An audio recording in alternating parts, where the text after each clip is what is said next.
નર્મદા જિલ્લામાં આવેલ પ્રવાસન ધામ પોઈચા ફરવા આવેલા 8 પ્રવાસીઓ નર્મદા નદીમાં ડૂબ્યા તો મૂળ અમરેલીના પરંતુ સુરતમાં રહેતા પરિવારજનો સાથે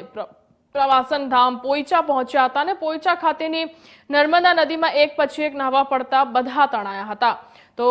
બચાવોની બૂમ સાંભળીને સ્થાનિક તરવૈયાઓ નર્મદા નદીમાં કૂદ્યા હતા કે જેમાં નર્મદાના નીરમાં ડૂબેલા પૈકી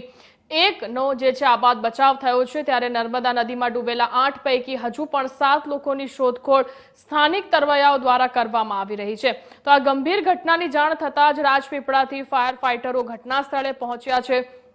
રાજપીપળા ટાઉન પોલીસ પણ પહોંચીને બચાવ અને રાહત કાર્યમાં લાગી ગઈ છે। નર્મદા નદીમાં ડૂબેલા પ્રવાસીઓ અંગે મળતી માહિતી અનુસાર 3 નાના બાળકો સાથે કુલ 8 લોકો ડૂબ્યા છે કે જેમાંથી એક વ્યક્તિને સ્થાનિક તરવૈયાઓ દ્વારા બચાવી લેવામાં આવ્યો છે કે જેને પ્રાથમિક સારવાર પૂરી પાડવામાં આવી રહી છે। બાકીના 7ની શોધખોળ હાલ કરવામાં આવી રહી છે।